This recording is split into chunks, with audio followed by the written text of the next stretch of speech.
ini saya ingin membagikan firman Tuhan yang terkutip dalam kitab Keluaran pasal yang ke-13 ayat 17 sampai 22. Kita ingin belajar firman Tuhan tentang Tuhan menuntun kita dalam perjalanan atau berjalan dalam tuntunan Tuhan. Jadi bangsa Israel dikisahkan mereka meresponi ajakan Tuhan, ajakan Musa untuk keluar dari Mesir, dari tanah perbudakan.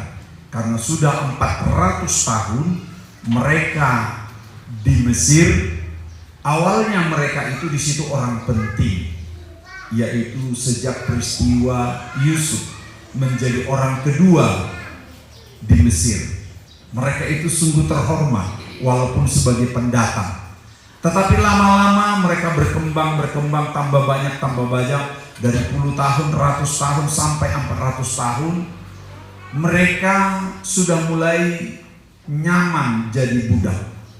Mereka sudah mulai nyaman jadi pekerja rodi. Mereka sudah mulai nyaman jadi pembantu saja levelnya atau pekerja keras di tanah Mesir. Jadi lama-lama rupanya kesengsaraan itu kalau udah menyatu dinikmati sama orang Israel. Sehingga ketika Musa mengajak mereka keluar dari tanah Mesir, perjuangannya berat.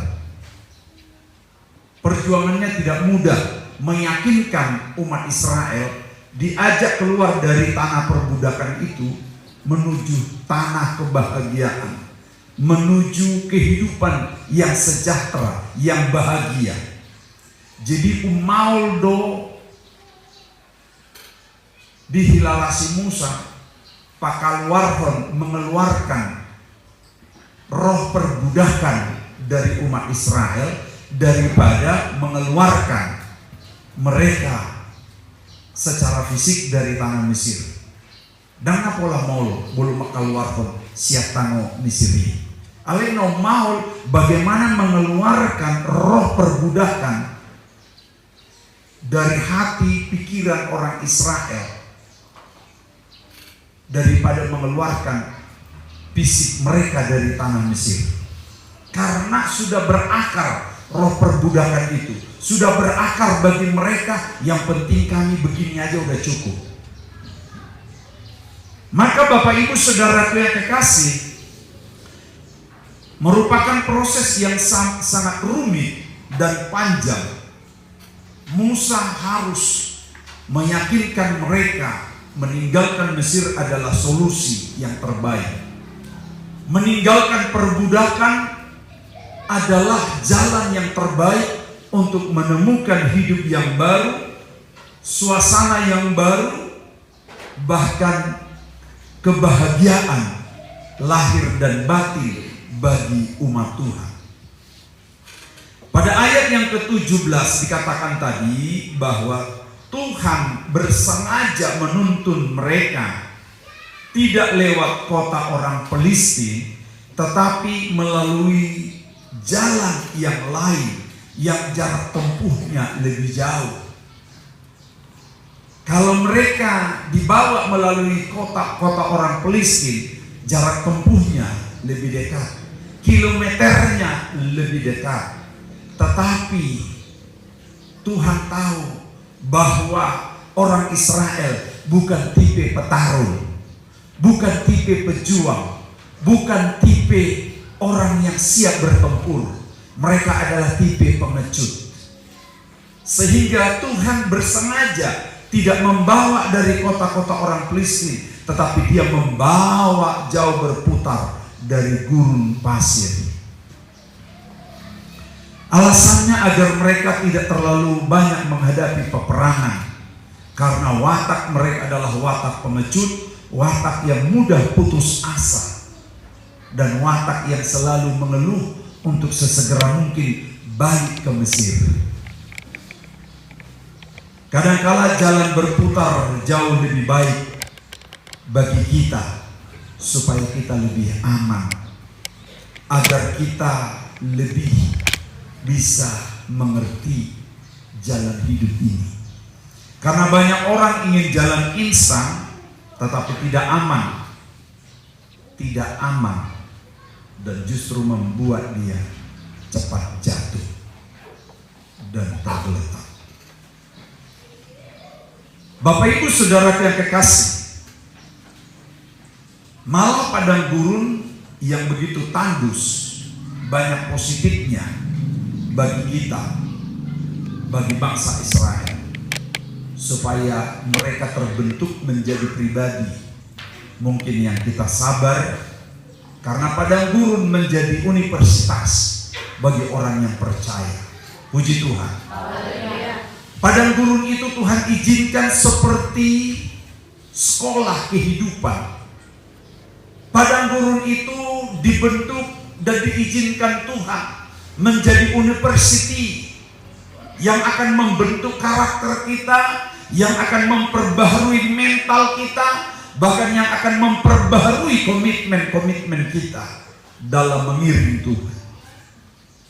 Musa yang secara manusia dia sudah mapan 40 tahun di istana Firaun. Jadi Musa itu begitu dia lahir dibuang di sungai, lalu putri Firaun mengambilnya dan mengasuh sehingga 40 tahun dia ada di lingkaran istana.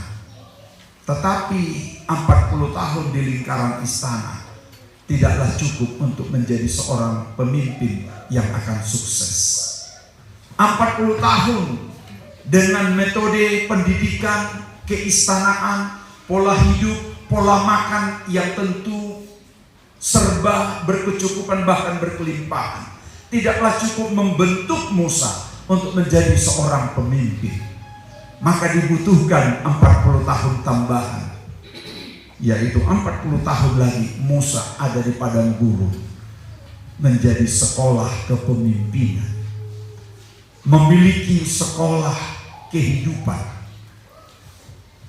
Seperti saya juga mungkin mengalami, Bapak Ibu juga mengalami, namanya University Padang Gurun, University tantangan hidup, University problem dan persoalan.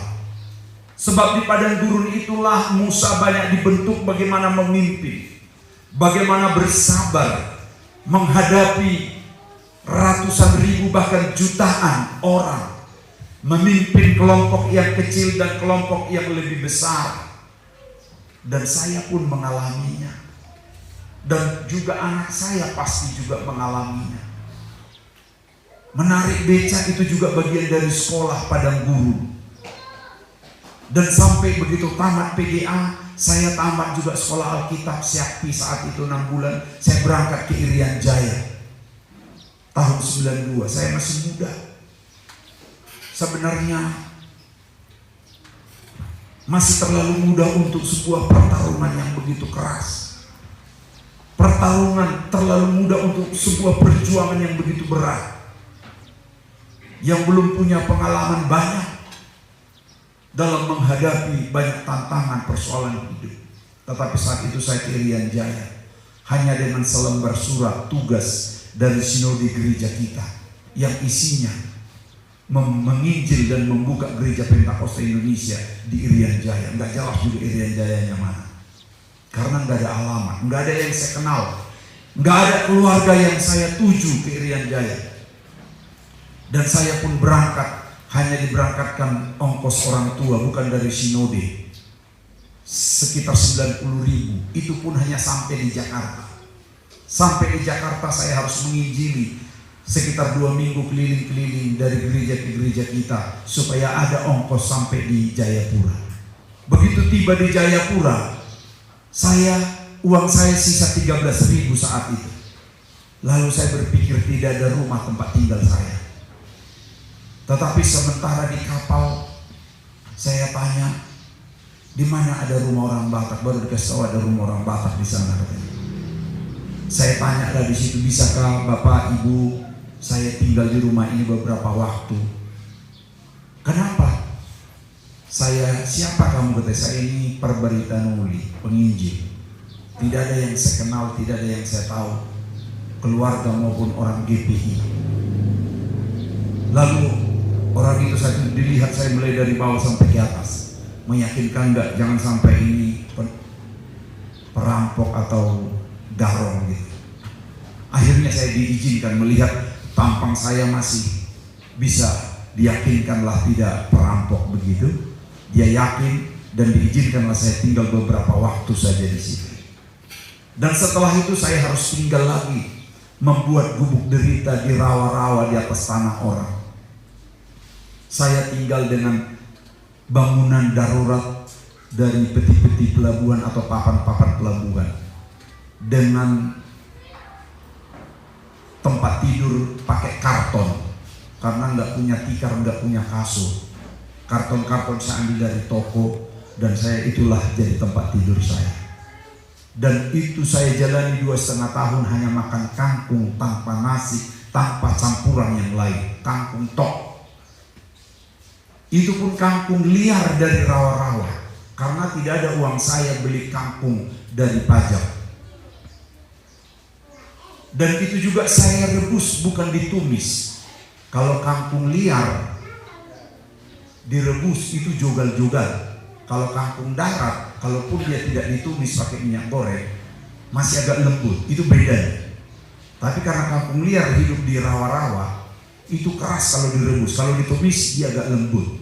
Tapi nggak ada uang saya beli minyak goreng untuk menumis. Jadi saya rebus saja begitu, dia masih kaku kayak kawat. Itulah saya makan. 3 kali sehari makan kangkung liar. Sampai gigi saya tajam makan kangkung terus. Perut saya ngilu-ngilu dia di dalam. Karena hanya kangkung, tidak ada campuran lain. Balut-balutlah dia terasa, mutar-mutar begitu. Melewatkan 1 malam itu terasa lama, apalagi melewatkan 2,5 tahun. Kadang-kala kalau saya tidur dia bunyi begini, krok gitu. Akhirnya saya geser lagi biar jangan ini lagi. Hanya 20 menit bunyi lagi dia, krok.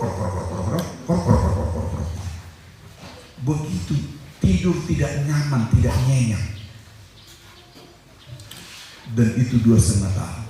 Tapi saya tahu saya sedang masuk di padang gurun sekolah kehidupan. Saya tahu Tuhan sedang membawa saya di dalam sebuah proses. Sebab tidak ada keberhasilan tanpa perjuangan. Tidak ada yang namanya sebuah keberhasilan tanpa melewati masa-masa yang sulit. Dan saya melewati semuanya. Walaupun seperti saya katakan, saya masih terlalu muda mungkin melewati itu. Menderita banget. Berat badan saya hanya sisa 49 kilo saat itu.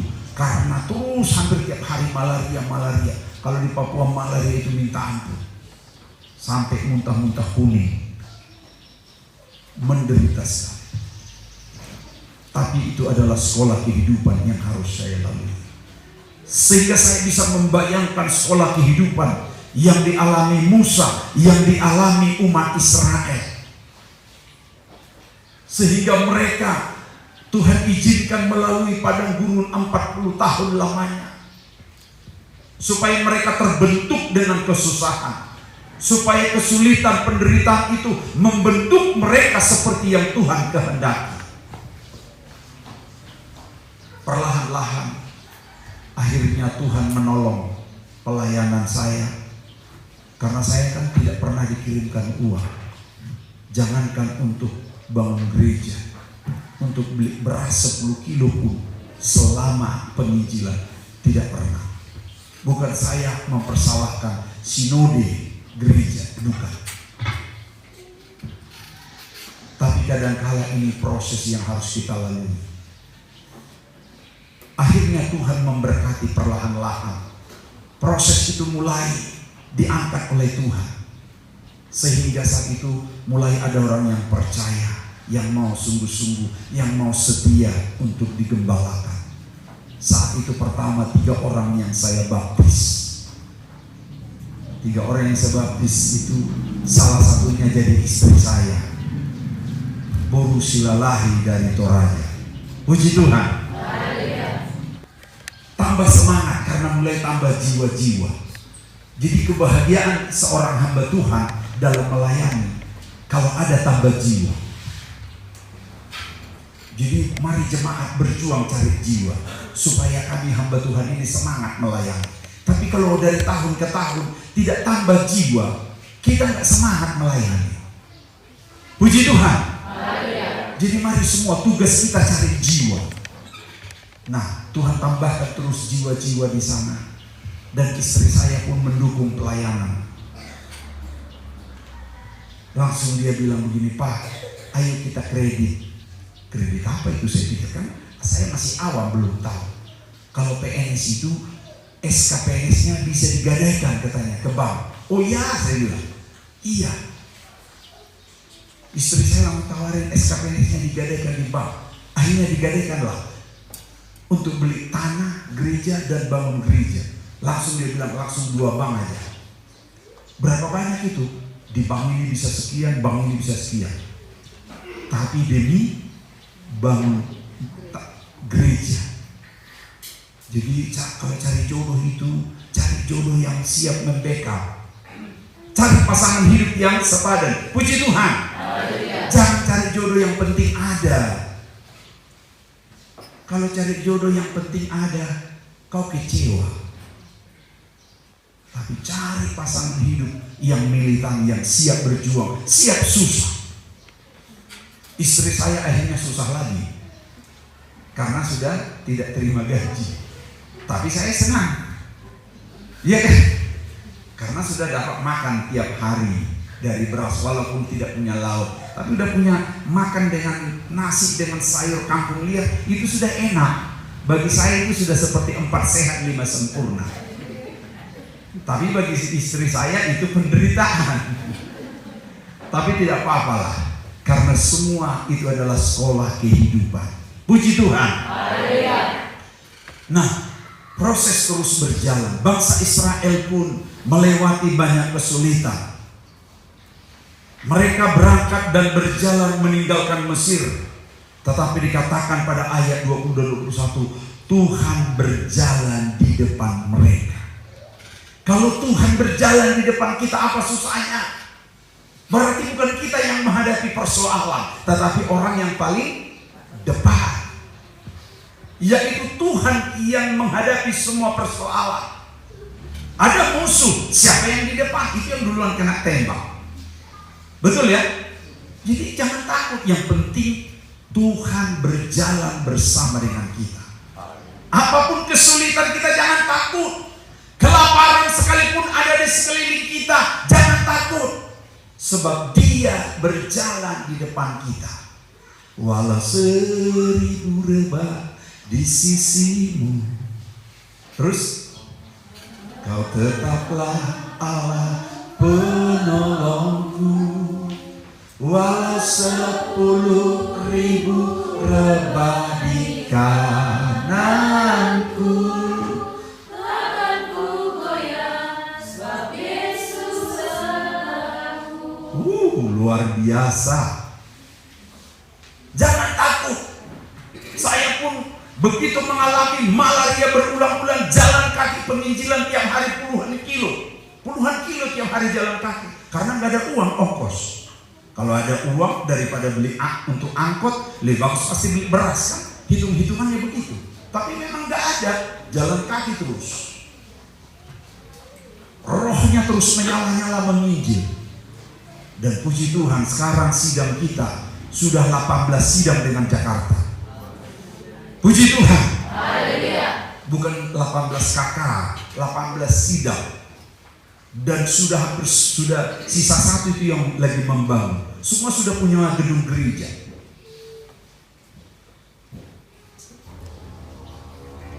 Tuhan berjalan di depan kita, maka kita tidak perlu takut badai topan. Semuanya orang yang di depan yang menghadapi. Kita hanya tinggal mengikuti jejak kaki Tuhan. Dan Dia berjalan di depan kita jika kita siang hari. Nah, sehingga Tuhan punya cara untuk menudungi umat Israel kalau siang supaya mereka tidak kepanasan. Disebutkan di ayat tadi, ia datang dalam bentuk tiang awan. Jadi ada awan di atas bangsa Israel sebagai pengganti payung supaya mereka berjalan tidak kepanasan. Jadi bergerak bangsa Israel, bergerak dia awannya menudungi mereka. Bukan hanya itu, kalau malam hari itu lucu nih, bulu siang panasian, ada bulu wangi ngelihit bisa. Kalau malam hari Tuhan datang dalam wujud tiang api. Asa unang hangalia kalaki, ay bulu ngalihian kelebihan suhu, ay ulu debeku. Alai Tuhan datang dalam api, tiang api. Asa unang ngalian. Juga fungsi tiang api asa torang nasida. Alai bulu adong tiang api torang masudi. Laus majai pe bornge, manulam pe bornge, buita tidak. Ima berjuni Tuhan. Akong lebih berjuni Tuhan. Tuhan menuntun umatnya. Itu ada penting kan? Adong dope untung ndak dakwain siang adong tiang api, malam adong tiang awan siang, tiang api malam, adong dope muse. Aha didok di sini. Dikatakan lagi, rodo imana muse mangaleon manna, makanan yang belum dikenal oleh bangsa Israel. Tapi makanan ini adalah makanan istimewa. Tuhan membelanjai mereka tiap hari, tiap pagi roh. Berkatnya setiap hari diberi mana. Oman hidup na esomanuan alai mamane. Esedehu udah menuai mana di surguan narohal. Dan pernah habis tiap hari 40 tahun liling merdaya. Numpi sahat talaki di tanah Kanaan. Soma mana itu. Alana ngabui halaki mangula. Ngabulbi halaki manuan, ngabulbi halaki panen, anggur, peternakan, dohok gandum. Sudi ngabulbi to, soma manai. Alai selagi kita butuhkan, Tuhan memberi kita mana. Tidak ada kelaparan. Bahkan kalau Tuhan tahu kita lagi kurang gizi, Tuhan menyuruh burung. Puji Tuhan. Dia memburung roh saat itu perkemahan di bangsa Israel. Bagaimana cara Tuhan? Tuhan 1001 cara mampu menghidupi, membelanjai kita. Hari bahwa membelanjai itu udah dana pilih Tuhan kadang-kadang ngaborakan. Gitu kan?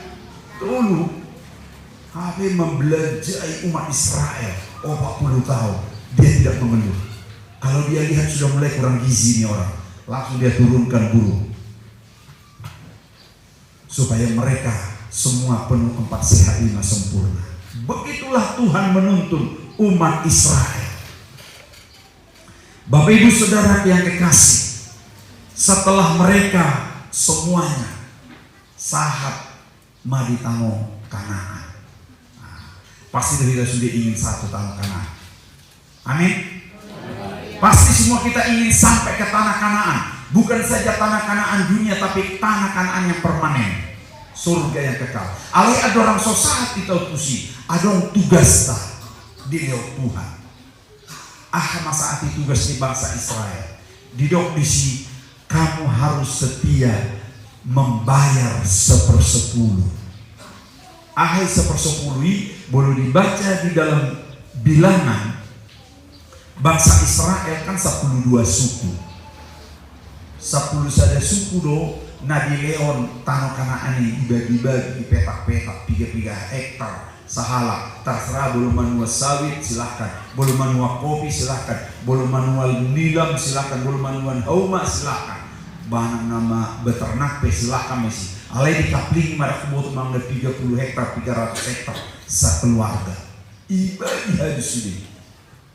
10 saja suku dan dahulu. Suku apa? Suku Lewi. Hidup Tuhan, suku Lewi dan pola dahulu bagian. bagian hidup Tuhan bagian dihalaki sapar 10 siang penghasilan nih 10 saja suku itu bagian isi Lewi itu adalah mereka yang melayani di rumah Tuhan. Jadi dapat pergi tentang Lewi isian penunggu pintu gerbang di bangsa Israel di dok Lewi, cleaning service Lewi, pemuji Lewi, pemain musik Lewi, penari Lewi. Najul lebih sudah lengkap song itu, adong tamburina, adong pemain sangkakala, pemusik sudah. Baru adong imam, gembala imam atau Imam Harun, Imam Eli, budang mah imam itu gembala. Alai sudah Lewi dui. Tangkap ya, amin. Nah, di dok Tuhan mah tuhalak nasa puluh saja syukur, kamu harus membayar 10. Kita buka dalam Maliaki 3 ayat 10. Angkot ke buku kota. Alang bereng, itu rahasia Nabi berkati Tuhan. Bawalah seluruh persembahan persepuluh itu ke dalam rumah perbendaharaan, supaya ada persediaan makanan di rumahku, dan ujilah aku, firman Tuhan semesta Allah, apakah aku tidak membukakan bagimu tingkap-tingkap langit dan mencurahkan berkat kepadamu sampai berkelimpahan. Iya, apakah aku tidak mencurahkan berkat kepadamu sampai, bukan sampai berkecukupan, tapi sampai berkelimpahan. Kalau berkelimpahan ini lubi-lubi, merlubi-lubi. Alai ada rahasianya, bawalah seluruh. Nah, dimulai dari kata bawa. Apa arti kata bawa di sini? Jadi 10 ini ikut dibuat dan dijemput. Nah, benar sesuai Alkitab bilang bawa. Jadi kejolmanai do Roma buan tuh bagasi Tuhan. Bawa, unang sampai ikirim. Artinya unang sampai hepengai sahat tu gereja, jolmana dan sahat. Jolmana dan melau tu gereja, hepenga lau tu gereja. Hepenga sahat anak tu surga, jolmana tinggal di Purtibi. Ibana didok bawa. Bawa apa terus? Bawa seluruh. Kata seluruh di sini unang sebagian, tapi bawa seluruh. Unang iponggo, unang sebagian. Buat sedok seluruh. Ala bangsa Israel gudang mata pencarian nah. Halaki petani, halaki adong kebun anggurna, adong peternakanna, adong usaha-usahana. Jadi sia sudei 10 iko buanonna. Tu bagas joro. Dan sebagian ngayo gudang jolma sebagian na may buwan ay nabiyar habotoan berdapat cariana ay boleh buat sudi alain dohami belajar dohami jujur jala ikut dimulai dui siang hamba Tuhan dirak kuboteson hamba Tuhan membayar perpuluhan domang nadal wama benon ni pemula mengajarkan firman Tuhan boleh mana dan melakukan. Coba ngajunai, paling dohonon di Jawa Timur. Jangan dulu Pak, itu para siswa, para guru sudahkah belum? Paling nona. Para pelayan sudahkah belum? Kami kan mengikuti para pelayan. Karena itu pelayan hamba Tuhan harus kasih contoh yang pertama. Dan saya pun seperti itu dari dulu. Keluarga kami dari dulu. Mau nanti, bahasa dapat SKP gede bukan? Itu adalah contoh kita adalah orang yang mau berkorban. Bukan pelayan, bukan pengerja yang pelit, yang kikir. Itu akan menutup berkat bagi jemaat. Kalau hamba-hamba Tuhan adalah hamba-hamba yang pelit dan kikir, tapi akan mencurahkan berkat sampai berkelimpahan. Jadi dimulai dosa kami, hamba Tuhan. Jadi unang pagwasudi dihamu majo jemaat, ate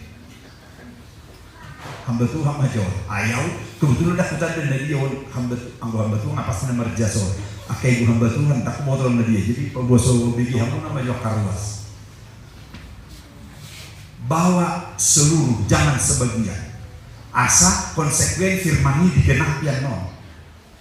Alana walami dulu sampai berkelimpahan Tuhan diberkati Tuhan.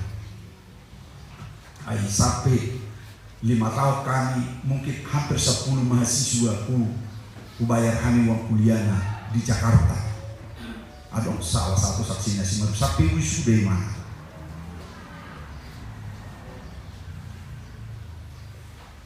Kami tidak kenal harus keluarga, harus apa, tidak, siapapun. Bawa dan seluruh, jangan sebagian. Lalu apa selanjutnya? Bawa seluruh, lanjut. Persembahan, ada kata persembahan. Buat sedok ditambahkan di kata persembahan. Ini supaya kita ikhlas. Jadi belum tak bahaya awak persepuluhan nak suku-suku. Itu dia kamu amang persepuluhan di bulan lalu, belgadi. Orang suku. Anggap persembahan, belum persembahkan ikhlas. Dan si suku-suku nombe.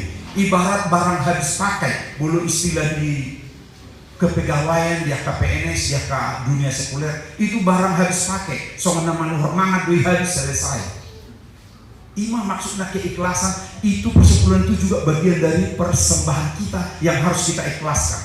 Dan perlu botota istilahnya mana buai bayi. Walaupun nanti ada pertanggungjawabannya di ayat di kalimat berikutnya. Jadi kita bawa dia ikhlas. Boleh sawat bebas sawat persepuluhannya. Boleh bergapai dapat bonus kita. Bawa imam keikhlasan. Terus persepuluhan itu, jadi persepuluhan memang siap ternak piulu tulu jenis serata dong mano, bulu 10 tolora basada, bulu pinahan marana imana 5 3, sepersepuluhan lah, 1 ekor, terserah sama dia ini memang jual bergasa jualmu, mana nanti keleng terjualmu langsung bagi 2 ekor. Apalagi perasan anggur. Bolu 10 karung, jangan takut 1 karung. Jadi 1/10. Terus kemana? Ke rumah, ke dalam rumah. Rumah apa? Ke dalam rumah perbendaharaan. Dan tujuh bunita tidak menanam tujuh bunisi tua.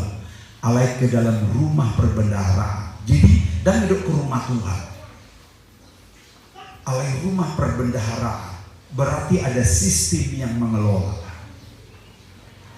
Adong sistem manajemen keuangan yang mengelola. Adong berarti bendahara yang mengelola. Tujuannya adong. Hamil sampai sonari ke 10 tahun. Dak Yahudi perpuluhan. Ke rumah perbendaharaan ada sistem yang mengelola. Dan kau itu berbeda sering non odol nasal. Sudah persepuluhannya tuh terlibat tuh berbeda. Persediaan makanan di rumahku, makanan jasmani yang pertama. Asa unang dari adong kelaparan hamba Tuhan, unang adong hamba Tuhan nak kurang gizi. Nah, makanan jasmani yang pertama, makanan rohani yang kedua. Makanan rohani di sini asa adong menyiapkan mengolah firman Tuhan. Menyiapkan firman Tuhan asa hari Minggu roh jemaat penuh persoalan mabegi firman Tuhan nah menjadi kekuatan. Roh jemaat sudah penuh persoalan, penuh tantangan, tapi disiapkan firman Tuhan sebaik mungkin. Dia pulang dengan kebahagiaan. Puji Tuhan.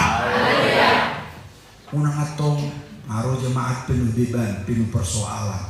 Habe tong biligi berita naulina. Tong musena menghakimi, tong musena memojokkan, tong musena membayang hati roh. Firman Tuhan ikut waka pelayan-pelayan. Firman Tuhan buat 3 isinya. Membangun, menguatkan, memotivasi. Masa roh sida doh persoalan alih mula dengan semangat yang baru. Roh sida padahal akan apa sih mungkin roh lagi ibutus pacarna. Alih begitu jamita yang menguatkan dan memberi pengharapan. Mula gimana Boy Marsiul? Boy Marsiul mula tapi baru ibutus pacarna yang mana? Ala adong firman Tuhan dan memberi pengharapan madok gugur 1 tumbuh 1000. Wah, itu mana pusing amat dengan kau ini kan? itu firman Tuhan menyiapkan hidangan makanan rohani. Jadi para pelayan-pelayan asal naik melayani, unang nung naik dapat mimbar baru dibuka terpura-pura matanya.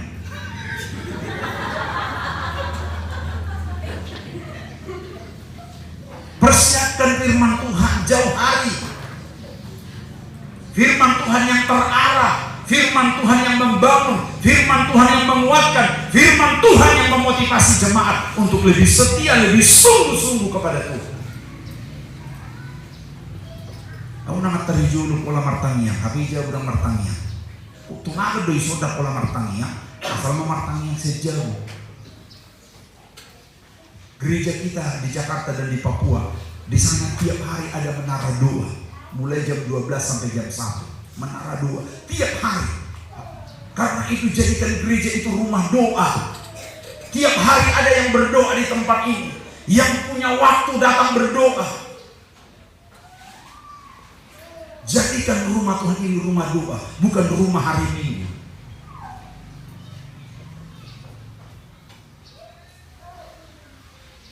Semua harus memiliki hati yang sama, jadi pendoa. Pendoa itu imam-imam, pelayan-pelayan. Sudah lewi-lewi.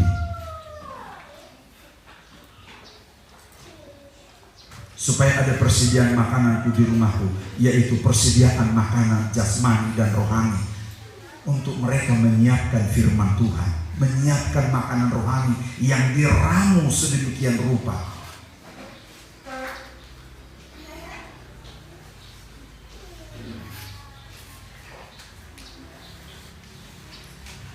Memang ketika kita diajak memberi, apalagi persepuluhan, borak deh.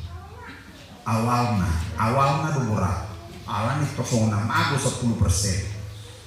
Alai gunung tapi biasa ringan deh. Kenapa orang berat memberi 1/10? Bahkan memberi kolekte selalu dipilih yang paling kecil. Di sini sono notubel dompet nah baju ilustrasi. Bisa notubel biasa dompet. Akan itu tuan pemain musik pemain dia do amat teh. Ada amat teh? Nah dia do amat teh pemain musik oh. Serta video baju ilustrasi dompet mana itu ama? Bujuh pinjam dompet mana? Ini bukti. Daun, makna dompet tahu isinya. Tinggal di jauh berarti dompet ini natang aja. Coba, buat tamu je inang lekat.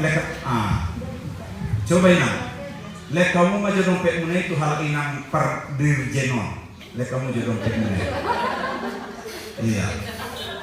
Sonari nga tadi berita nuli beri yang terbaik. Jangan hitung-hitung. Pakaluar kamu aja dia menurut kamu yang terbaik di sini di dompet. Kenapa tujuan? Kenapa biar kamu? Buka kamu. Kenapa biar kamu? Dia mana terbaik di sini menurut kamu? Mana pak liano muna pisudi itu Tuhan terserah kamu nama. Bahadisamu. Buat kamu tuh so.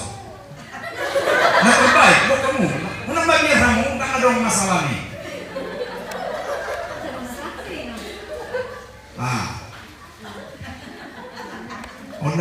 Biar loh dia. Om mana terbaik? Puasa oleh mana mangaliana terbaik? Puasa. Allah sohepeng. Tolong lagi.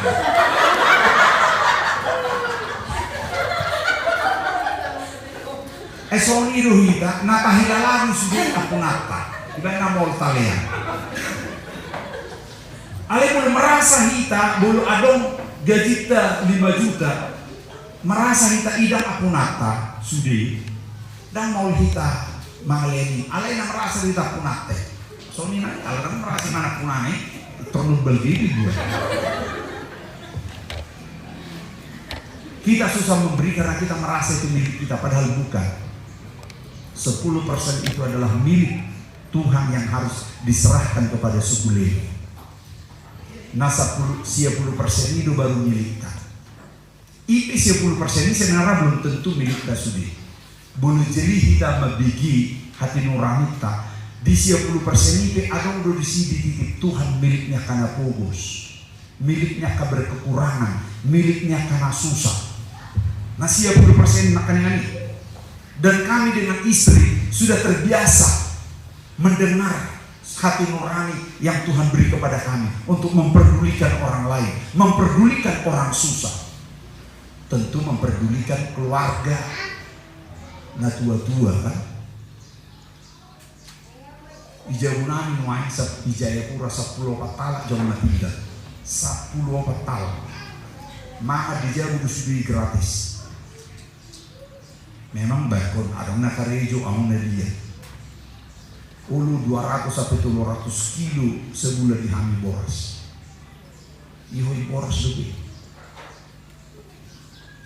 Kami merasa berkat yang kami terima itu bukan semua milik kami. Di dalamnya ada milik orang lain yang dititipkan lewat kami. Nah postor Tuhan titipon lewat orang boleh titipan lewat peneliti semari-mari orang sah. Mungkin oleh orang Tuhan. Contoh aja mungkin. Jadi dititip lewat kami, dititip lewat ibu kultom nyonya cerai. Mari tingkatkan kejelian mendengar hati nurani. Roh Kudus sering bekerja lewat hati nurani kita. Atarubiro berjadi daun kadang di gereja karena murah. Alana negeri tersinggung kan? Dia langsung murah besok di mana orangnya menjadi daun.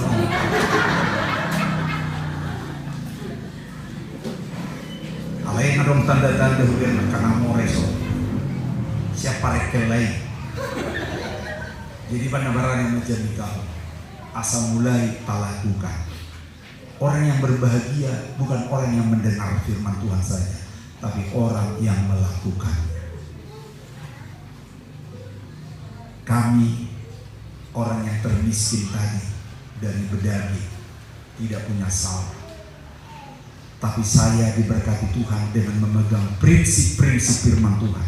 Karena kita bukan bergantung dengan pekerjaan, bukan bergantung dengan uang itu. Jabatan boleh pensiun, pekerjaan boleh pensiun, tapi berkat dan rezeki kita tidak boleh pensiun. Puji Tuhan. Jadi bulan usaha nak ada yang pensiun nama media. Kok caranya Tuhan memberkati kita? Maka mulai hari ini kita lakukan firman ini. Tuhan akan membuat kita hidup bukan saja berkecukupan, tapi berkelimpahan. Tuhan memberkati kita semua. Amin.